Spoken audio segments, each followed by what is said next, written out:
Assalamualaikum warahmatullahi wabarakatuh. Halo, para pembelajar semua. Bertemu lagi dengan saya, Andan Suwandana. Kali ini dalam materi menulis judul paper atau menyusun judul paper.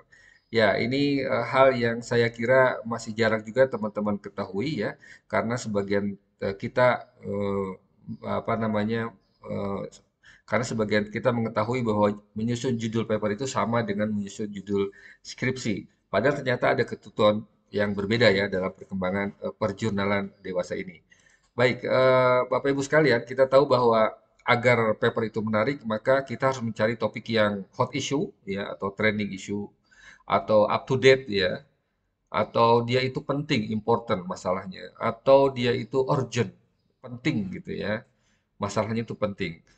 Atau masih jarang topik yang kita tulis ini masih jarang orang tulis atau dia itu sangat spesifik ya, tidak generalis. Nah, jadi silakan teman-teman untuk mencari judul itu dengan apa namanya kriteria seperti ini. Maka insya Allah paper kita akan dapat diterima oleh editor dan reviewer jurnal ya. Nah, kemudian selain tentang kemenarikan paper, kita juga harus mengetahui beberapa komponen yang harus ada di judul paper. Kita tahu waktu skripsi dulu ya, misalnya harus ada permasalahan seperti rendahnya minat belajar seperti itu ya, atau apa namanya eh, rendahnya kualitas lingkungan gitu ya. Kemudian misalnya tujuan ada di judul paper seperti misalnya untuk metode ini dilakukan untuk, nah untuk itu berarti tujuan. Kemudian ada metodologi juga masuk di judul, variabel atau parameter juga masuk judul, objek penelitian misalnya siswa atau benda atau air atau pohon itu objek. Kemudian hasilnya kadang juga ada di judul paper. Kemudian lokus ya, tempat penelitian di mana penelitian itu dilakukan, di provinsi mana, kabupaten mana, dan terakhir adalah waktu, tahun berapa penelitian itu. Nah, ini beberapa komponen yang biasanya ada di judul sebuah skripsi ya, seperti itu. Dan ketentuan skripsi itu atau disertasi atau tesis itu tergantung daripada perguruan tingginya masing-masing. Nah, apakah ketentuan itu sama dengan paper?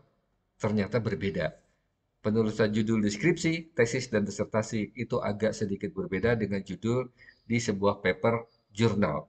Baik, kita ambil contoh ya. Dari 8 komponen ini, ternyata pada paper ini hanya ada 4, yaitu metode, tujuan, variabel, lokus, dan objek. Ya, di sini tidak ada waktu misalnya, dan tidak ada juga masalah ya. Kemudian kita ambil contoh selanjutnya. Nah, dari 8 komponen di sini hanya ada 4, yaitu hasil, objek, variabel, dan metode. Ini lokusnya tidak jelas di mana, tahunnya tidak jelas di mana. Tentunya itu ada semuanya di dalam papernya, di dalam abstraknya misalnya, atau di pendahuluan. Nah, kemudian ini adalah cuma ada 3, yaitu tujuan, objek, dan metode ya. Ini kebetulan paper saya sendiri di jurnal Scopus ya, terindeks Scopus Q1, di mana di sini tidak dijelaskan di mana lokusnya, tahun berapa ya. Jadi hanya 3. Dan ini diterima ya, artinya memang berarti 3 komponen saja bisa diterima di jurnal terindeks Scopus. Ini 4 ya, satu 2 3 4. Selanjutnya ini, nah dalam perkembangan terakhir, ternyata judul sebuah paper juga bisa hanya dengan menyebutkan variabel saja. Seperti ini, overlapping ownership, endogenous quality, and welfare. Ini padahal jurnal terindeks Scopus juga ya. Artinya apa? Artinya memang mereka memiliki ketentuan berbeda tentang judul yang agak sedikit bebas lah, berbeda dengan skripsi, tesis maupun disertasi. Nah, kemudian ini malah hanya objeknya saja, yaitu tax on name, pajak ya, nama-nama pajak. Nah, kemudian, dalam perkembangan yang lebih terakhir lagi, kita mendapati banyak sekali judul-judul paper di jurnal nasional dan internasional dalam kalimat tanya. Padahal kalau skripsi, tesis, dan disertasi, kita tahu bahwa kalimat tanya itu adanya di rumusan masalah, tidak boleh ada di judul skripsi ya. Tetapi dalam paper itu ternyata diperkenankan. Ini salah satu contohnya, jurnal terindeks Scopus milik Universitas Indonesia, dan ini masuk Sinta 1. S1 ya. Nah, ini jurnal terindeks Scopus juga, kalimatnya kalimat tanya, what works to improve the quality of student learning in developing countries. Kemudian ini juga, how does technology influence on education in nowadays? Ya. Nah, ini juga sama ya. Does teacher encouragement influence students' educational progress? Ini saya sengaja ngambil di beberapa jurnal terindeks Scopus ya, agar teman-teman memiliki dalil yang kuat lah bahwa judul itu memang sekarang sudah agak longgar ya di jurnal-jurnal itu ya, berbeda dengan ketentuan deskripsi, tesis maupun disertasi.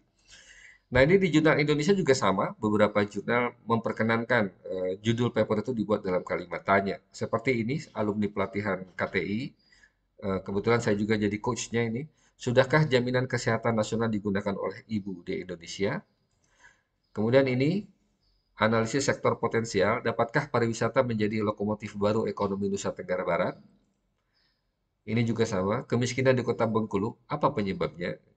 Ini kalau judul apa namanya, judul yang kakunya biasanya seperti faktor-faktor determinan penyebab kemiskinan di Kota Bengkulu. Dan biasanya seperti itu. Tetapi ini dibuat yang lebih interaktif ya, yaitu dalam kalimat tanya. Dan itu diperkenankan. Dan saya masih punya banyak contohnya ya, teman-teman sekalian. Ini hanya beberapa contoh aja untuk apa namanya menjadi dalil lah bagi kita bahwa ternyata judul paper di jurnal internasional dan nasional sekarang sudah bebas, boleh dalam kalimat tanya, boleh hanya menyebutkan variabelnya saja, dan semuanya itu tergantung kepada reviewer dan editor jurnal. Berbeda dengan skripsi, tesis, dan disertasi, tentunya lebih kaku ya, dan itu tergantung dari kebijakan perguruan tingginya masing-masing.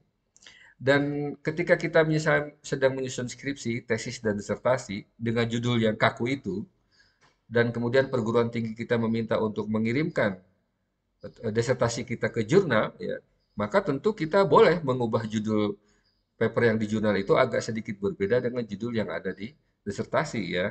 Jadi agar lebih menarik bagi pembaca. Itu ya seperti jadi tidak terlalu harus sama gitu ya judul yang di disertasi atau di tesis atau deskripsi dengan yang akan kita kirimkan ke jurnal. Kita boleh ya memodifikasi agar pembaca dapat tertarik dengan paper kita.